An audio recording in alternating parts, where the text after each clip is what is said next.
Roar Nation, Promise Keepers is back. July 31st, 2020. Estimated 80,000 men will be gathering at the AT&T Stadium in Arlington, Texas. Speakers are going to rock the house. It's going to be a full lineup, and on top of that, worship is going to be amazing.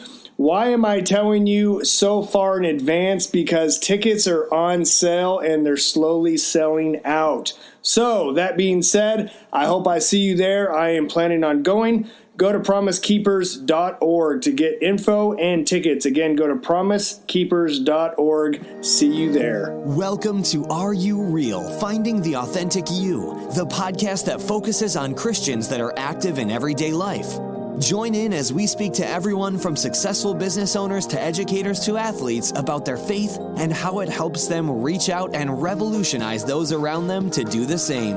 And now get ready to roar with your host, the voice of manifestation, John Fuller. Hey, Roar Nation. Welcome to Are You Real? I am your host, John Fuller. Fired up for today's special guest, Kevin Harris. Kevin, you ready to roar, my friend? Let's do it, John. Looking forward to it. Come on now. So, Roar Nation, today's guest, again, is Kevin. He's the president of Radical Mentoring. He is an intentional small group mentoring process to help church pastors engage men, build a core group of leaders, and transform their churches. He's passionate about being a resource for church leaders that have incorporated small group mentoring into their disciple-making strategy. Him and his wife live in Atlanta with their two sons, and we are going to dive into a very important subject, getting men involved in church. So, all right, Kevin, so why don't you give us about a 30,000-foot view of kind of who you are and what you do? Yeah. So, John, you covered some of it. A little bit like you, I wouldn't have dreamed had you asked me to write up my story that I would be doing kind of full-time ministry stuff. I was a business guy for most of my professional life. Like probably a lot of guys that are listening, or a lot of men, we get on the treadmill of work and we start to travel every week, and we start to do the things that we feel like we're supposed to do, not the things we were designed to do. And so I was traveling, doing some financial services work, and I would say sacrificing my family on the altar of that work, because I just felt like that was the plan. And then I knew at some point I'd make enough money so that I could not travel and kind of recoup all the lost time. That was about a 15-year career. I met our founder in 2002, and he became a mentor and a really, really good friend. In fact, probably I'd call him my best friend. And somewhere around 5-7 years ago, he called me and said, Kevin, I've got this desire that I might have you.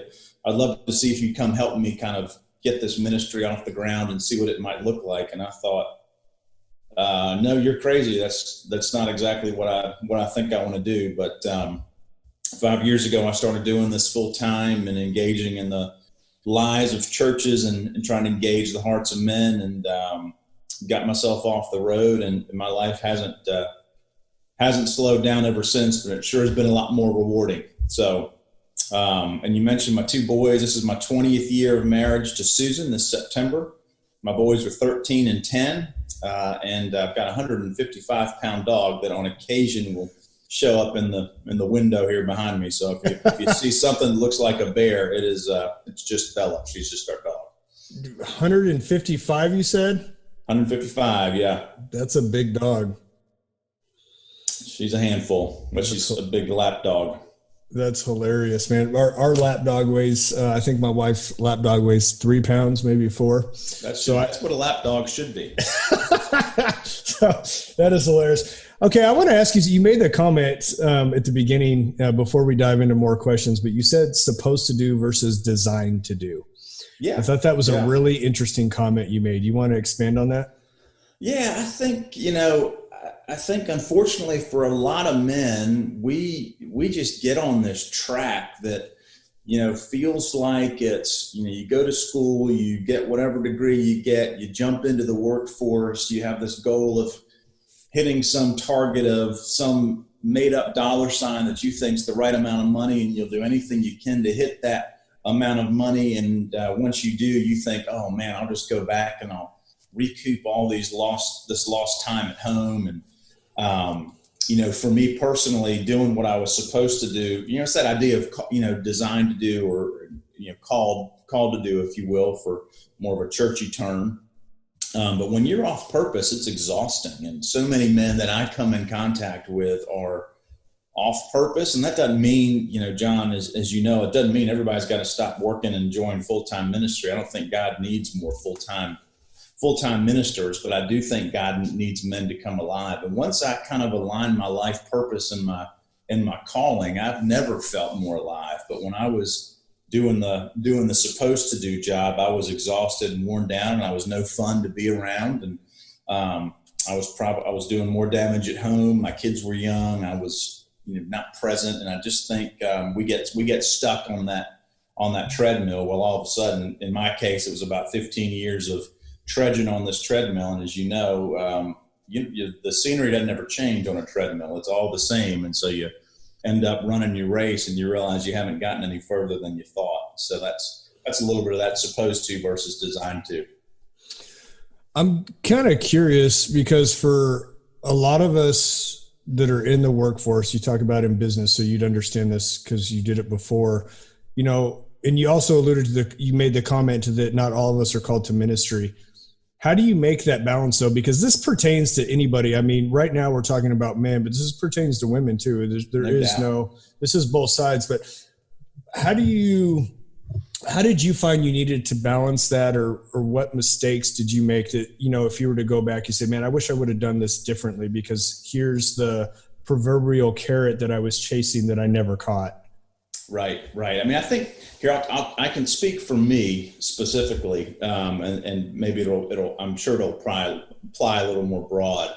I think we've got to know our design and our purpose. And so one of the things that we do in our mentoring process is we try to get men to understand their purpose statement. Okay. It's a little bit of that understanding extrovert, introvert kind of stuff. But for me, it was, God has designed me to help me help others unlock and apply their God-given talents and strengths. So I've got inside of me, I think of the things that give me great energy is when I can sit across the table from a guy who's struggling with a business issue, a marriage issue, a life issue, and I can just talk through and ask him questions and begin to see him come out of what feels like a little bit of a fog and go, okay, now I get it. I don't have to be all in business and then miss out on the opportunities to love and serve my neighbor, love and serve my family, love and serve my kids. I can do both. For me, I chose a business that was heavy travel. Some guys can do that all week long. They've got huge amounts of energy. They can do that. For me, it just began to grind me down to the shell of who I am. Yeah. But I thought, man, this is just what I'm supposed to be doing. I mean, it's a great opportunity. I was leading a sales force, so I was doing my purpose. I was engaging other people. I was pouring into them. And then one day I was signing the commission checks of the outside sales guys. And I thought, why in the world are these guys making 2X what everybody else is making? They're not that gifted. They're not that more talented than I am. So I'm going to go ahead and sign the contract and I'm going to become an outside sales guy. So I left the, helping people understand their purpose at work inside an office where I had influence with other salespeople to be the guy that was flying out every week, getting in a rental car, driving from meeting to meeting, having these 30 to 45 minute conversations with people who loved me a lot more for my expense account than they did for who I was. Yeah. I began to separate myself from that God design of influence inside of me where I wanted deep relationships and I wanted to have influence. And yes, I prayed for the people I was calling on and I was trying to make that my ministry, but that was off purpose. And so I began to just grind myself down to where I would come home, and by the time I was somewhat present and rallied and recovered to want to be even minimally helpful at home, I was back on an airplane the following week. And so it just began to rip everything else apart. And then I guilt of not being present and shame of not being a good husband. And you know how that cycle goes. All of a sudden you're lost. Okay. So if I'm a listener listening to you right now, one of the first questions that I would ask is, you keep talking about purpose, but how do I discover that, or how do I find that? What are some like key things that I can do as a person listening to this show right now, saying, well, man, I don't know what my purpose is. How do I jump into that? Or how do I even start to find that? Yeah. Great question. So, sometimes it's a book. We have some guys that, we read a book called The On Purpose Person. I just finished a book called, Shazam by Craig Rochelle, who's the pastor at Life Church in Oklahoma. And I'd recommend either one of those two books, but part of that is looking back at your story and kind of finding the high and low moments and helping see where did God show up and what were the lessons that came out of that, helping you see sort of what are the things that allow you to come alive, what are your spiritual gifts. Some of it's personality testing, extrovert, introvert. Everybody now is talking about the Enneagram. If that's the thing that gets you going, that's fine. But that just made me mad. Yeah. I read the Enneagram. I just got mad. I've done all of them, but I did the Enneagram. It made me frustrated, which was hilarious. Yeah. But some of it's just as simple as understanding your wiring a little bit. Right. And understanding your wiring and pairing that with your story and being able to see the places where God showed up. And to me, that was some of the more helpful things that happened. Looking back, I think one of the questions you ask at some point, you may ask me about what are the things that make you feel alive. Man, just slow down. I mean, now's a great time to do it. Most of us aren't. If we were traveling sales guys, we certainly aren't now. And so now you can take some time to be reflective and really think through some of those things. And once you understand God's wiring inside of you, you really, that's the first step in unlocking that purpose and that passion for your life. For sure. Okay. The other comment that you made is during that process while you're traveling, you kind of knew you were off kilter and you were just like, this is not what I'm designed for. How did you figure that out? At that point, I guess my question is, had you already done some disc testing? Were you already walking through that process, or was it internal and you knew like, man, something's just not right and I got to make a shift? Our marriage counselor told me. Sweet. Yeah, which was great, which was really encouraging. If you ventured into a marriage counselor's office, you go there with the sole goal of changing the person that you're married to. That's why you go, right? Oh, yes. And our counselor, who we still see today, when things are really healthy, she looked at me and said, "You know what, Kevin? You are depressed, and you're not like depressed that everybody walks around and talks about, oh, I'm just anxious or depressed." She's like, "No, you've got a clinical issue with depression that you need to figure out." And so she sent me to a psychologist, and I began the journey at that point of stepping into the world of depression. And for a lot of folks, depression will be you may mask it through alcohol or other things, or guys in the traveling sales force, some of those guys, the divorce rate in that somewhere in upwards of 50% typically. My depression was pure exhaustion. I would, if I was done my day at 5:00, I would get myself back to a hotel as quickly as possible, eat a real easy dinner, and go to sleep. Yeah. If my first meeting was at 8:00 in the morning, I'd get up at 7:30, throw myself together, and grind myself out the door to just go slog my way through day after day after day. My wife and I would go to dinner, and we'd get out of the car, and I'd hand the valet guy my keys. And I was 100 times nicer to the valet guy than I was to my own wife. And so we might sit across the dinner table and not say a word to each other, but man, I walk outside and it was like, I'm alive again. Oh, Mr. Valet, high-fiving him and getting the keys and giving him a tip. And then it was I was a shell of who I was supposed to be. And for me, that's how it showed up. It was, Gary Thomas says marriage is a full-length mirror. I missed the signs, but that in that marriage counselor's office that day, she leaned in and just said, "Kevin, I've watched this long enough to know that you can't continue to do this, and you're going to lose out on the things you care about the most, your wife and your kids and your family and your future. and you're going to find yourself living in a 1-bedroom apartment somewhere, and there's going to be somebody else sleeping with your wife and somebody else raising your boys. And you got to get that's a wake-up call. Yeah. And so I was like, okay. Well, and that's really where that journey started. And I had this mentor guy I mentioned who I met in 2002 who really leaned in and spoke a lot of truth into my life, a lot of hard truth. But I also had another guy a little further down the road from me who was willing to not validate and tell me all the things that I was doing right and how this counseling was wrong, to say, hey, you got to get your crap together.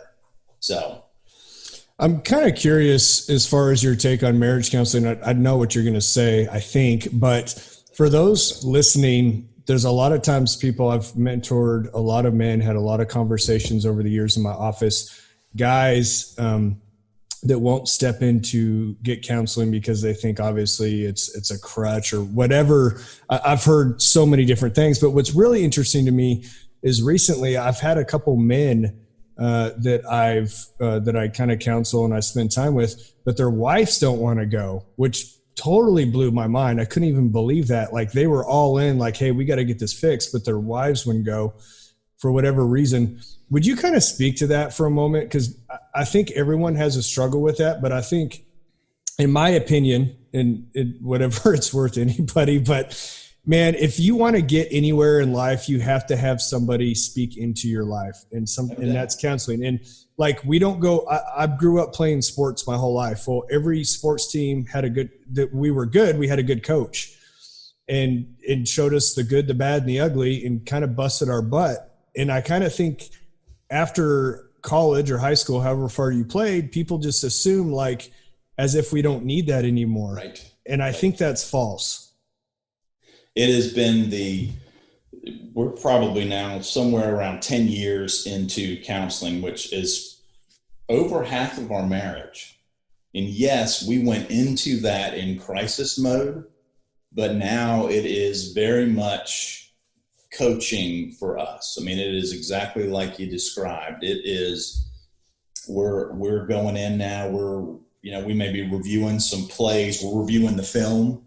Yeah. There are some things that that conversations we've had that we just know that this is best if we brought this to our counselor and talk through the details of that. And we were able to kind of look a little bit further inside of us. Now I feel like I have a much better understanding of Susan's raw spots. I kind of know the narrative in her life that if I want to be a jerk, I can go right there and I can pick the scab off the wound. Or if I want to be the husband that God's called me to be, kind of try to avoid those areas and try to avoid the places where I know she's going to have a little bit of pain. And so oftentimes that's what counseling is. And so for the men whose wives don't want to go, you step into it yourself. And I think, I do love that. Second time I've mentioned this Gary Thomas quote. I mean, the idea that if you can look at your wife and she will reflect back to you the kind of man oftentimes that you're being. Obviously there are some situations that are different than that, but she will be the full length mirror that will reflect right back to you.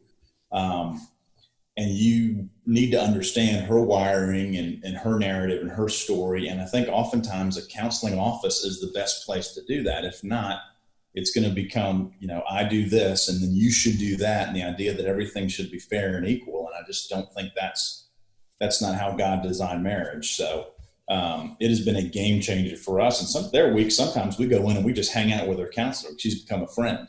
Yeah. And we just enjoy the time together and we talk and we laugh about funny things that happened, or we'll talk about parenting issues, but it's become the safest place for us to go as a couple and have good and bad and ugly conversations and walk out knowing we went in there to get better. That's good. Okay. I've never asked this question before and I'm kind of curious. Don't do it then. Yeah, dude, I have to, man. Cause I think I'm curious, but I think you're going to have a good answer. And that is purpose in marriage. Mm-hmm. So how do you feel like your purpose relates to your marriage and how do those overlap? The good news is I will have a good answer. It's going to be the only answer you've ever had since you've never asked the question before, right? Yes. So you're a 10 out of 10 no matter expert, what, right? Dude. So it doesn't matter what I say, I am the expert. Absolutely. This will be maybe a unique answer. I know my wiring, I know Susan's wiring, but our family dynamics, when I joined kind of this full-time position about 5 years ago, we shifted our contracts a little bit. Not contracts in the formal sense, but my wife works outside of the house, which is not an unusual dynamic in this day and age. And so as the contract shifted, I mean, my ultimate purpose is to love her, not to go biblically high level, but I need to love her as Christ loved the church, which is sacrificial. And for me, I needed to be aware of the sacrifices that she was making in her career so that I could stop the traveling and come into the home and really try to re-engage a little bit more in terms of we call them our hearth and our home contracts. And so in my desire to love her sacrificially, it became a little bit more of me being present here, me doing some more of the cooking, and me trying to do some things to take some of the pressure off of her. Yes, this is a full-time job for me. I do travel some, but my purpose in helping her understand her design and God's design for our marriage was really shifting some of those things that were her, quote unquote, her job, not my job, and became my job so that she could have a little bit more flexibility and not feel the incredible amount of pressure that she might otherwise take on, because she became the breadwinner. And I needed to also humble myself and realize that if I'm doing what God has designed me to do and we're aligned as a couple, and she's going to be the full length mirror that reflects back to me, I can't live my life the same way I was living it and expect things to go the same way. And so it's created a much greater awareness in me to know how to love and serve her better. I like that. All right. Great answer. Only answer I've ever gotten. So it was great. Very good. Perfect. Okay. So we've kind of talked, I've veered off several rabbit trails because I always have questions. I'm intrigued by people's lives and what they do. So why don't you jump into a lot of radical mentoring and kind of what that looks like as far as what it is and what you're doing, the impact? Yeah. So our founder was a guy named Reggie Campbell, passed away about almost 8 weeks ago now. He was a business guy. And so he was a guy who had invested his life in his stories aligned with a lot of men, was really focused on his career. Things got a little bit off for him in terms of his marriage with his priorities. God got a hold of him, and he decided he was going to take his life and just pour it into others. And so he began to mentor and he was called a mentor by a lot of younger men a season of life behind him. And those guys would begin to ask him questions about marriage and life and business. And what he realized is he was pouring his life into one guy, but there were all these empty seats around the table. And so what he started doing rewind the tape back to 2001, he would invite a group of guys into his house, and they would spend an intentional year of time together. Let me clarify that. No one lived in his house for a year. Okay. We would go to his house. We'd meet with him once a month for 3 hours. We'd read a book. We'd memorize scripture. He'd give us some really practical homework assignments to do. We'd get together with him and maybe another guy in between our monthly sessions. And it just became a place, not a Bible study, but a place where we could go, where I, for the first time in 2002, sat across the table from a true, authentic man of God who was willing to share the warts and the scabs and the ugly parts of his marriage with us, who didn't claim to have all of the answers, and a group of other men who were in very similar situation that I was. We were all pursuing careers and were confused about what life was supposed to look like. Fast forward from 2002 until not quite today, but he wrote a book called Mentor Like Jesus that was published in 2010, because what he began to realize is the process he was following was the exact same process Jesus was following.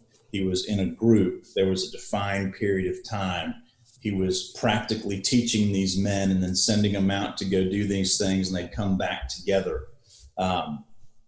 He was on purpose. He was asking them to go out and multiply. And so when that book came out, it began to define and get a little momentum. And so some Atlanta churches started to use the process. The ministry launched around the same time the book launched. And what we decided was we were going to engage the local church, because so many men would say that they want to mentor, but then you'd ask them if they have a group of younger men behind them that they could invite in, and they'd go, no, I don't have any younger guys that I know that would be willing to be mentored. And so the local church was a place where there were older men with a story and younger men who wanted to hear that story and authentically do life in a high commitment, authentic way. We began to talk to local churches about the process. Today, we work with somewhere around 350 churches of all shapes and sizes and denominations all across the country. We've seen about 12,000 men go through the process, which is really the exact same process I went through in 2002. So what I tell pastors and leaders is we don't want to replace anything that a church does, but we think we can enhance the disciple-making process. We have a process for women now as well. We can help enhance their men's ministry. We can help them to identify and train future leaders of the church. And so what we've done is we've taken that process and just packaged it in a way that a church leader can go to our website, radicalmentoring.com, and they can find all of our resources. And not that you want a commercial, but the only thing I would say is this. Plug it, dude. Plug it, Kevin. Come on, baby. Well, we give everything away. So, yeah, no, I'm being serious. If you're a pastor I'm having fun. If you're a pastor or leader with a heart to do this, you can go to our website. You can download our entire process. We're not going to ask you for a credit card.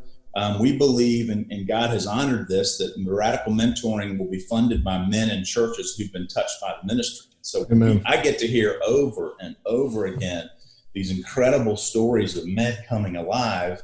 And I don't want $39.99 a month for you to get access to it. I truly believe that if the right guy is a mentor or the right guy as a pastor gets a hold of this and begins to engage another generation behind them, these guys' lives are going to come alive because they're experiencing the authentic life that Christ has for them. And once they begin to unpack that and realize it's not this rigid process and it's not this legalistic, we're not asking anybody to join full-time ministry. It's just, hey, we're just real guys with real problems, and we need to have a place where we can start to process and talk about these things. And so you can literally find everything on our website, radicalmentoring.com. You can buy Mentor Like Jesus if you're interested in kind of that full process of kind of what Reggie believed was Jesus' model for mentoring. That book's on Amazon and all the places where books are sold. All the places books are sold, yes. Okay, so let's talk a little bit about the process, kind of what that formula or the keys for success are, and some of those, if you would share those. Yeah, so when we think of the process, there's two roles. There's mentor, and then there's the mentees, which are the guys that are what I would say is a season of life behind the mentor. If you want to talk about the key for the mentor should be a great facilitator. The mentor should be the kind of guy that doesn't think, man, if I can get 6 guys around my dining room table and I can tell them everything I know about marriage for 3 hours, these guys are going to be the greatest husbands in the world, because nobody wants to be told anything for 3 hours. Yes. So the mentor's got to be that profile guy who has an authentic, real relationship with Christ that people look to in your church or in your community as, man, I just want a little bit of what that guy has. The mentees are guys who are need to be willing to make a really hard commitment. One of the things that we ask of the mentees is that they sign a covenant that says, hey, I'm going to be at every single meeting. I'm going to be on time. I'm going to do all the work. I'm going to fully engage in memorizing the scripture and fully engage in the process. And at some point down the road, I'm going to pay it forward. Not every guy will have that capacity.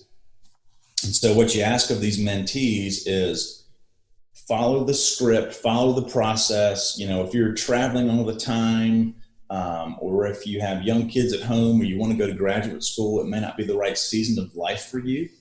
But if you're willing to attend a meeting once a month for 3 hours, and we lay out a process for all that sort of stuff.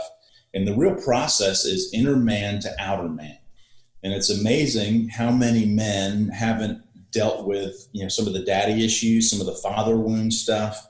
And so if you can get them to understand their identity in Christ, sort of who they are in God's eyes, and kind of separate that from some of the narrative they've got from their own fathers, you can begin to unpack some of that, help them understand grace, prayer, help them understand who they are. And all this is in your curriculum on your website. Literally, it's all there. Conversation guides for each meeting. I mean, if you think about it and you finish it, we've got everything in between. Okay. And so that's really the process we've tried to define, is how do you just help these small group mentoring environments come alive inside your church as a part of what you're already doing. Okay.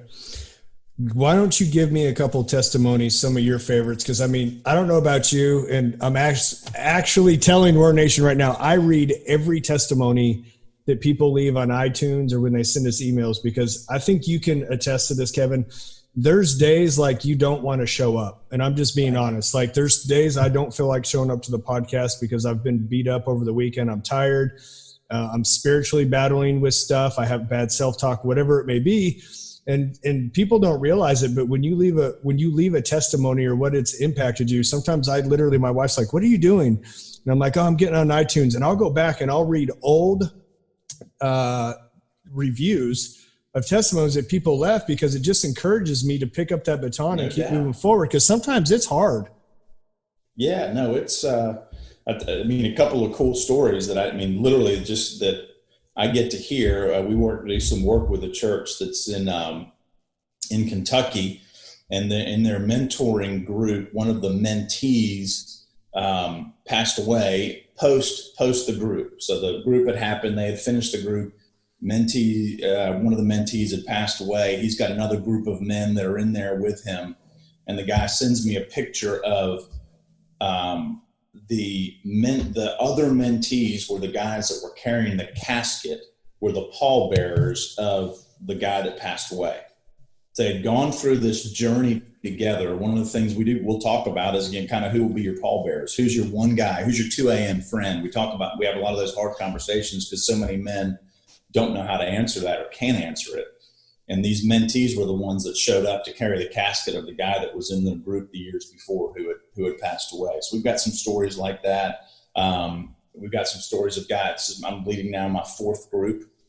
I had a guy who was in my group 3 years ago who, some of these guys stick real close to you. Some of them aren't. You go through the process, they drift away from the mentor, but they come back. And I had a guy come back to me about 6 months ago and say, "Look, I'm traveling now more than I ever have. I'm drinking more in hotels than I probably would care to admit to anybody. And if I was honest, I like the feeling of being out of control. And I need you, Kevin, to be the one that now is going to hold me accountable and reach out to me and make sure that I'm keeping my life on track."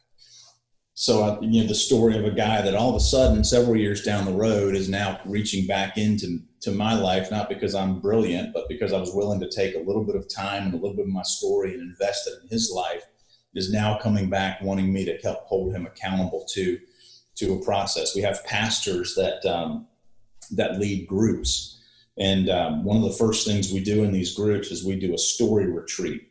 And we get these guys to share their really true stories with each other. I tell men, don't share the Sunday school version of your story. Don't share the Saturday night version of your story either, but do share the hard parts where God showed up, where you still struggle. And I had a pastor who leading a group. Now imagine this, you're the senior pastor of a church, and you're going to get 6 people in your own church, and you're going to share your story with them. And so he shares a little bit of a somewhat buttoned up story. These other 6 guys who he's mentoring go all in and share their stories with each other. The pastor at the end of that story retreat leans in and goes, "Guys, I got to retell my story to you because you were so authentic. I held some stuff back. And so he begins to unpack the real side of his story to these guys who could go back and call the elders or whatever the church leadership is and have him removed from his position. He unpacks his real story with them, and he sends us a text and says, this is the most freeing day of my ministry career, was being able to have a group of men who I'm able to walk and journey with, who now know me and know me deeply and know me well, because so many environments we put men in, you and I have probably been, we're having bad days. I can still show up to a men's group and I can fake my way through that thing and answer the questions a little bit here, a little bit there, reveal enough. But if I don't show up for 2 or 3 weeks, more than likely nobody's going to call me and say, hey, Kevin, where were you? But now that I'm fully known and fully alive, guys aren't going to settle for you just either not show up or show up halfway. And so a lot of it is just the freedom of these stories that get told, or where the life change really begins to happen. Man, you said that, it broke my heart, and I'll tell you why. I was just thinking about that pastor, because as you're aware, and a lot of us have read, there's been several pastors over the last year that have committed suicide that we've seen, and a lot of stuff. And what makes me sad is there's this expectation that I believe that people, and I'm going to be honest, I'm going to call people out on this, as elders, that they put an expectation on a pastor to be this perfect human being that's not, and he can't live up to the expectation. And he doesn't even have, and this is for women too, but in leadership, is if they don't even have the ability to talk about their issues and problems, and they hold it all in, and because they feel like they have to live up to this expectation that's not even humanly possible. And then because of that, they end up getting in sexual sin or alcoholism or drugs or whatever. And man, I just want to say this too. If you're an elder, if you're somebody in leadership in the church, man, be the person your pastor or somebody can go to, like Kevin's talking about, because everybody needs somebody. And when we set our leadership up with that type of expectation, we're basically saying, I'm setting you up to fail no matter what. And I'm sure you've seen it over and over. Yeah, I mean, it's a lonely position. Not all pastors will lead groups, primarily because they don't want to be in a position where they may not want to share some of the stuff that's going on and some of the challenges. But being at the top of anything, you get it. You're a business owner. You can show up in your office or some of your guys, and you can put on the mask, and nobody will ask you anything because you're the boss, right? And I think, the humility and the servant leadership says, no, I need to be real with these guys around me. And I think when you do it, you'll never go back. Yeah. Once I unpacked my story, and once God, broke me in my marriage, and I'm not going to go back to where I was, because I don't want to have to relive that journey, but I sure do want to talk to other people about it, because I know if I can share, like guys, I'm 45, the guys I mentor were somewhere between 28 and mid-30s, newly married with young kids. And I know that if I can share a little bit of my bumps and bruises and help them see the redemption that happened in that story, I just hope God will use me in some way in the lives of these men, not because I have all the right answers, but because I've been able to share my story with them. I think. What's funny about that is, it's like you said, it's not that I have all the right answers. I've just made all the mistakes. Right. And I can look back and say, hey, you're making the same mistake that I made. This is the end result. If this is the result you want, keep doing what you're doing, because I did it. But if you want a different result, you better shift and make it quick. You got it. Yeah. So, okay. So let's talk about real quick. You talk about qualities of a mentor, and I thought maybe you could hit on that a little bit. What, one of them, I'm trying to look back on my notes, a great facilitator. And I don't know if that's one of the qualities, but I'm just being honest. Like, I love to facilitate, but that's a natural role for me as a president of a business. So I get that. But a lot of men, the moment you said great facilitator, the first thing I thought was, I'm out. Because automatically people think a guy's going to be like, dude, I don't know how to do that. I don't want to be that. Am I right or am I wrong? Because that's the first thing I think. You're right and wrong. Okay. And here's what I would say. Some people, I would say, facilitation to some people is a is a way for them to, they just know they've got a natural gifting that they're not going to let the guy in the corner who's not saying much, they're not going to let him sit there and not say anything. That's good. And they know how to shut the guy down who, you ask him, how his day was, and he starts at 5:59 a.m. when he got out of bed. He knows how to say, hey, John, that's probably enough. I really want to hear from you, Kevin. I'm laughing because every group has those, man. I do. It's just, they keep going, and you're like, okay, that's great. Now move on to the next one. And for some, the downside to facilitation is, oh crap, what am I going to do? If I'm not talking all the time, somebody might ask me a question, and I might have to reveal a little bit of a break in my armor, and they may begin to see a real side of me. And so I'm much happier standing in front of the room and teaching, because if I'm a great teacher, nobody's going to ask me any questions. I'm just going to impress them with my knowledge, and I can keep everybody kind of at arm's length all around me, and I can be unknown. And if you facilitate well, you facilitate out of the position and the humility in your heart, and you're facilitating out of the vulnerability and transparency in your life.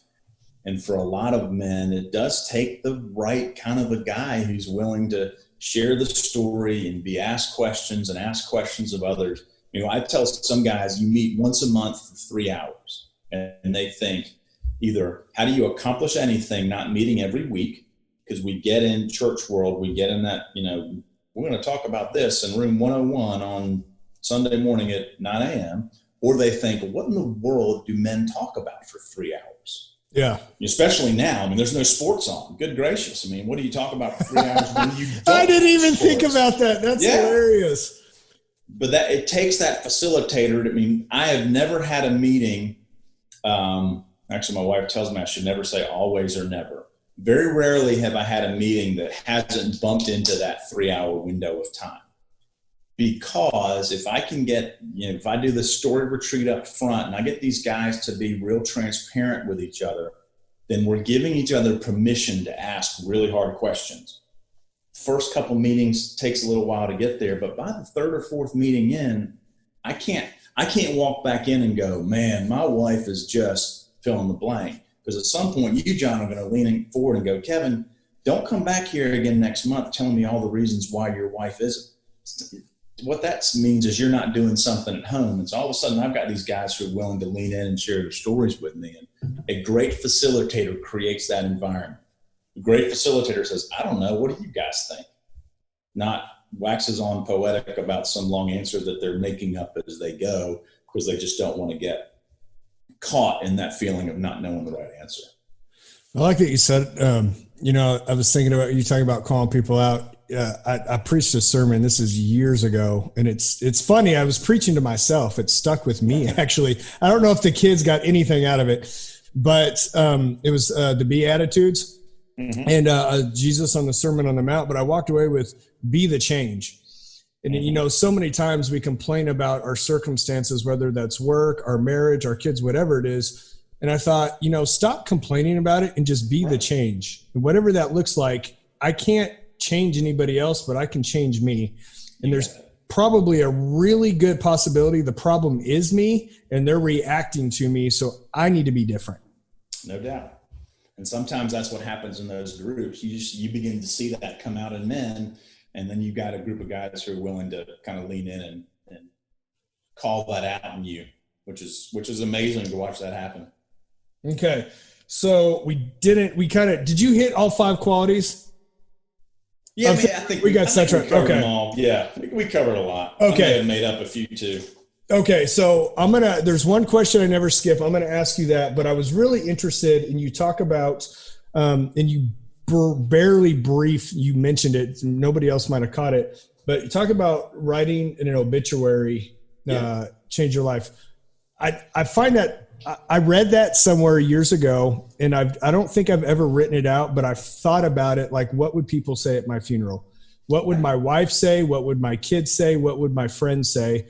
And I've played that over in my mind. I do need to get it out on paper. I should, but I've thought about it. Will you talk about that? Yeah. So my application to be in the mentoring group in 2002 was to literally write my own obituary. And it really is a vision statement for your life. I mean, you anytime you're asked, if you've ever asked that question, you're exactly right. It does. You can't just sit down at your computer and crank out a 500-word obituary in 15 or 20 minutes and be done with it. I mean, it does cause you to look back and try to see, at the end of the day, what you just answered the questions. What do I want my wife to say about me? What do I want my kids to say about me? Who's going to show up? I mean, I just went to the funeral of Reggie Campbell, the founder of our organization, on the one day in Atlanta that it snows every year. His funeral was on that day, and there were it was a room full of people, probably, I'm going to guess probably 700 people somehow made it driving in Atlanta in the snow, the majority of which were men that he mentored and their spouses. So he mentored about 200 guys on his own. Most of those guys were in the room with their wives. His kids, adult children, all speak at the funeral and just talk about the incredible ways he led their family well. His wife speaks at the funeral and just talks about the beauty of their marriage. They were married for 50 years and what, the hard times and the good times and how he led and who he was at home. And you just get to almost, you could be deaf and show up at that funeral and understand who Reggie was just by seeing the people that were in the room. And when you write your obituary, you kind of walk through those areas of your life and you just want to know what you want to think about, the kind of person you want to be, whether that is a year down the road or a day down the road or 50 years down the road. It should change everything. Yeah. If you're sitting there trying to authentically really do that, not just trying to make up some story about how great you were in the office. I mean, if you really authentically think about who you want to be at the end of your life, which, by the way, we don't know when the end of that life is going to be, we better start living on purpose. I never even thought about it. You reverse that into a vision statement. And it's funny, the moment you said that, I just thought, duh. And I thought that was really good because I do have a vision statement for my life. My wife and I went on a retreat in January and we wrote out our 1, 3, 5, and 10-year goals for our marriage, for our kids, what life looks like. And part of that is playing over in my mind is the obituary type concept of saying, when I leave, this is, if I leave after or before my wife or whatever that looks like when they come, I want to know that I was Christ to them, that I blessed them, that I was everything that I was supposed to be to my family. Right. Period. End of sentence. Good job. So yeah, you're right. Okay. So, Kevin, as we wrap this up, last two questions. One is, if you could go back to the younger you, what age are you going to pick? And what advice are you going to give yourself? Yeah. So, my dad passed away suddenly in a car accident when I was a junior in high school.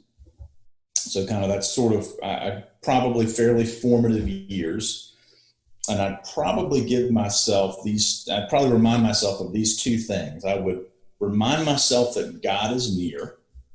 And I think oftentimes, when we judge our relationship, the distance God has to our life is directly tied to our circumstances. And I think that's bad theology. And the other thing I would tell myself is that it's okay to not be okay. Yeah. I would probably save myself several bad relationships and a whole heck of a lot of bad decisions that I made in an effort just to self-protect and keep people at a distance and keep my mask on. And if I could understand the power of taking the mask off and leaning into a relationship and being authentic and true with somebody, and not expecting that person to give me all the right answers, but just knowing that I had somebody in my life that I could be that person with, the trajectory of my life, it may have taken me a little less time to get to where I am today. But those are probably the two lessons. God is near, and it's okay to not be okay. Man, I love that you said that. I was having that conversation with one of my kids, my wife and I, it was probably within the last month, and they're a teenager.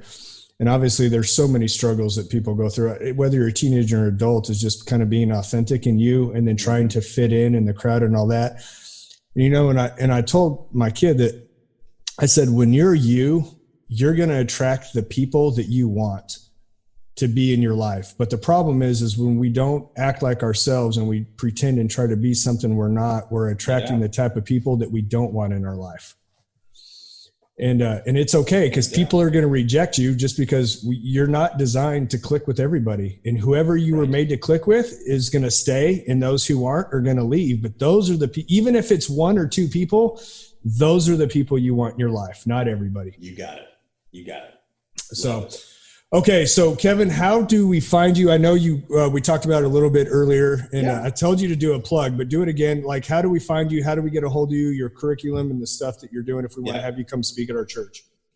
Yeah. So go to easiest way, radicalmentoring.com. That's our website. You can go to the upper right-hand side. You can create an account. It's a free account.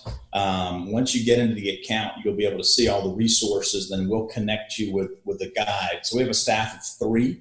Myself and another gentleman really want to get our hands dirty with the people who are interested in us. And so we'll reach out. We can set up some time to get on the phone with you, get to know you, get to know your church, talk about the resources and the process, and help you see where it fits. So radicalmentoring.com is the easiest way to find us. Awesome, man. I'm excited. I don't know if I'll get on there today. I hope. My phone's already blowing up from work, but I'll definitely be getting on there today or tomorrow and signing up. I'm really excited about what you guys are doing. So definitely Are You Real is going to be a part of that for sure. So, all right. Well, Kevin, you get the last words as I wrap up the show. Is there anything else you want to leave us with? No, John, I'd just say thank you for doing this. We do some of these things out of obedience, and we don't necessarily know who hears it. But the idea of communicating in a way to people that they can be their authentic and real selves in all these different areas, whether it be work or ministry or life or marriage or whatever it is, we've got to have these places where you can get these stories out. And I'm just grateful that you're doing this, number one, and that you let me be a part of it. So thank you. Well, we loved having you, man. Thank you so much. So hold on just a second, Kevin. Warrior Nation, thank you guys for tuning in. Man, I really encourage you, women and men, to jump on his website, to download this stuff. And even if you're thinking to yourself, well, man, I don't really have 3 hours, or I don't have time to start a group or to join a group. But let me tell you this, maybe you have the time to read the curriculum and just maybe impact one person at work right now, or your spouse or your family, or start to make that change. I feel like we covered a huge spectrum of years of stuff that Kevin and I just talked about, but it's a day-to-day process. It's just taking one step. And I would just encourage you guys to make that one step in the right direction to change your future, to change your marriage, the outcomes, the things that you really desire to have. I'm just telling you right now, it's possible. And you can do it, but you have to make the step. So that's just the encouragement for the day. If you need help, please reach out to Casey or myself on Facebook. That's where Casey checks most of our stuff. And please leave a review. They're encouraging. I love to hear your stories. So love y'all. Remember, be real, be authentic, and be you. That's all for this episode of Are You Real? Finding the Authentic You. Be sure to go to areyoureal.org for your free questionnaire to identify your gifts and talents and how you can use them to help people become leaders and catapult them into their destiny to help others become the leaders of tomorrow. We appreciate you spending your time with us and look forward to helping you reach out and revolutionize next time on Are You Real? Finding the Authentic You.